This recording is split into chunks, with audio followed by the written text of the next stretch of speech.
The Book of Adam and Eve, chapters 2 and 3. But when our father Adam and Eve went out of the garden, they trod the ground on their feet, not knowing they were treading. And when they came to the opening of the gate of the garden, and saw the broad earth spread before them, covered with stones large and small, and with sand, they feared and trembled, and fell on their faces from the fear that came upon them, and they were as dead, because whereas they had hereto been in the garden land, beautifully planted with all manner of trees, they now saw themselves in a strange land, which they knew not, and had never seen. And because at that time they were filled with the grace of a bright nature, and they had not hearts turned towards earthly things, therefore had the Most High Power of Israel had pity on them. And when he saw them fallen before the gate of the garden, he sent his word unto father Adam and Eve, and raised them from their fallen state. Hey yo, that was chapter 2. All praise to the power of the Son of Man, Abraham, Isaac, and Israel. Because I never knew how they felt, bro. They stole that from our KJV Bible. They took all that out of there, man. This is our forefather and our foremother, Adam and Eve. I didn't know they felt like this. Now I feel pity for them too, just as the Most High felt pity for them. You know what I'm saying? Because they were made in his image. They were heavenly creatures. You know what I'm saying? They never seen earthly things. When they saw the sand out of the garden and the stones and all the ugliness out of the garden. Bro, if I'm trying to imagine this in my head, home. If I was in the Garden of Eden, and then I seen this other land, this wasteland, this desert filled with rocks and stones, bro, my heart would have sunk in my chest too. So I feel for Adam and Eve. The Book of Adam and Eve, chapter 3, concerning the promise of the great 5 days and a half. The Most High Power said to Adam, I have ordained on this earth days and years, and thou and thy seed shall dwell and walk in it, until the days and years are fulfilled, when I shall send the word that created thee, and against which thou hast transgressed, the word that made thee come out of the garden, and that raised thee when thou wast fallen. Wow, so Mother Wisdom just broke it all down for me, y'all. She just broke it down for me. Let's read that again. The first verse in chapter 3 of the book of Adam and Eve. The Most High said unto Adam, I have ordained on this earth days and years, and thou and thy seed shall dwell and walk in it, until the days and years are fulfilled, when I shall send the word that created thee. Who's that word? That's Mother Wisdom, and against which thou hast transgressed. Who did Adam and Eve transgress? They transgressed Mother Wisdom, the Holy Spirit. The word that made thee come out of the garden, and that raised thee when thou was fallen. You know what I'm saying? So even though it's saying right here in this very first verse that even though they transgressed Mother Wisdom, therefore causing the Father to cast them out of the garden, listen, mothers have mercy and pity on their children. You know what I'm saying? Well, they should anyway. They should take examples from Mother Wisdom right here, because the last few words that it says in verse number 1 is that, and that raised thee, the word that made thee come out of the garden, and that raised thee when thou was fallen. So even though the Most High casted them out of the garden, and they were in a fallen state, they were raised back up because Mother Wisdom had pity and mercy on them. All praise. Yea, the word that will again save thee when the 5 days and a half are fulfilled.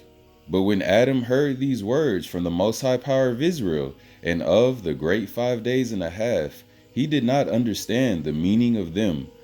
For Adam was thinking that there would be but 5 days and a half for him to the end of the world.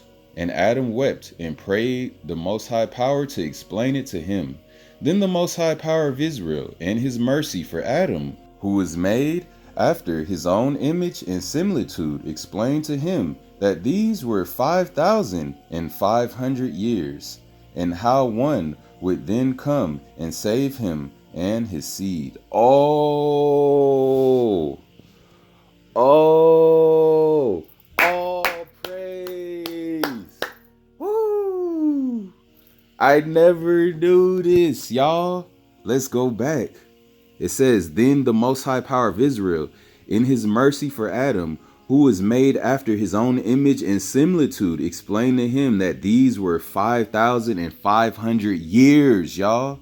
So this concludes that every day in the Most High's eyes, every official day equals 1,000 years, and a half a day is 500 years. All praise. We just learned that together, y'all. So let me go ahead and repeat. Then the Most High Power, in his mercy for Adam, who was after his own image and similitude, explained to him that these were 5,500 years, and how one would come and save him and his seed. Whoo! There they go. They talking about the Son of Man. They talking about the Messiah. They talking about the Redeemer right there. But the Most High Power of Israel had before that made this covenant with our father, Adam, in the same terms, ere he came out of the garden, when he was by the tree whereof Eve took the fruit and gave it him to eat. Inasmuch as, when our father Adam came out of the garden, he passed by that tree, and saw how the Most High Power of Israel had then changed the appearance of it into another form, and how it withered. And as Adam went to it, he feared, trembled, and fell down. But the Most High Power, in his mercy, lifted him up, and then made this covenant with him. And again, when Adam was by the gate of the garden, and saw the cherub with a sword of flashing fire in his hand, and the cherub grew angry and frowned at him, both Adam and Eve became afraid of him, and thought he meant to put them to death. So they fell on their faces and trembled with fear. But he had pity on them, and showed them mercy, and turning from them went up to heaven, and prayed unto the Most High Power, and said, Most High Power of Israel, thou didst send me to watch at the gate of the garden with a sword of fire. But when thy servants Adam and Eve saw me, they fell on their faces, and were as dead. O Most High my Power, what shall we do to thy servants? Then the Most High had pity on them, and showed them mercy, and sent his angel to keep the garden. And the word of the Most High Power of Israel came unto Adam and Eve, and raised them up.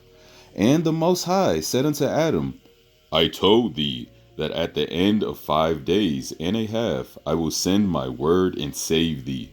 Strengthen thy heart, therefore, and abide in a cave of treasures, of which I have before spoken to thee. And when Adam heard this word from the Most High Power, he was comforted with that which the Most High Power had told him, for he had told him how he would save him.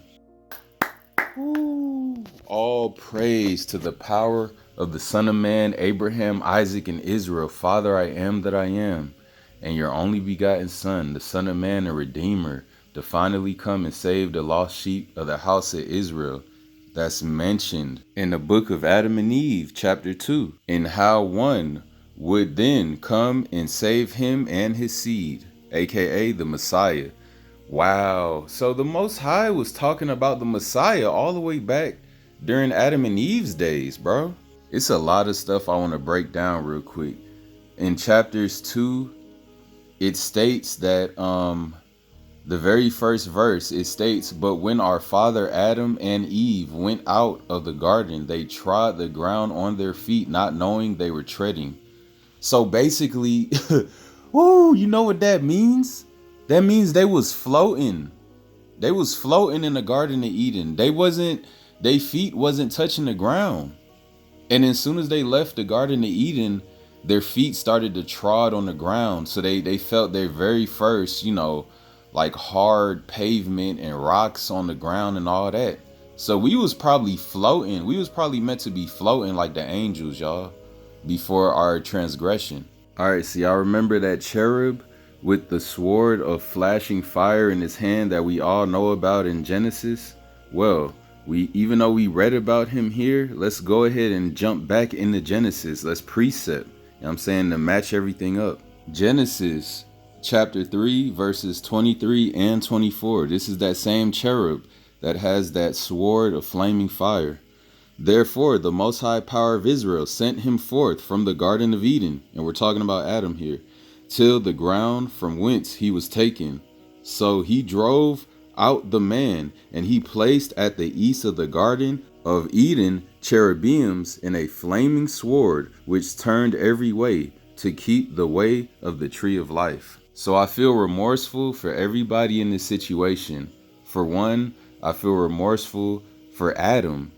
Most importantly, Adam, because he didn't know what was going on. All he did was listen to what his wife said and, without questioning it, fell along with it. You know what I'm saying? I feel sorry for Adam for that. I feel sorry for Eve for letting that sneaky snake whisper all in her ear. You know what I'm saying? And since she is the weaker vessel of Adam, that's why the snake did it, because he knew. He already knew. All praise to the power of the Son of Man, Abraham, Isaac, and Israel.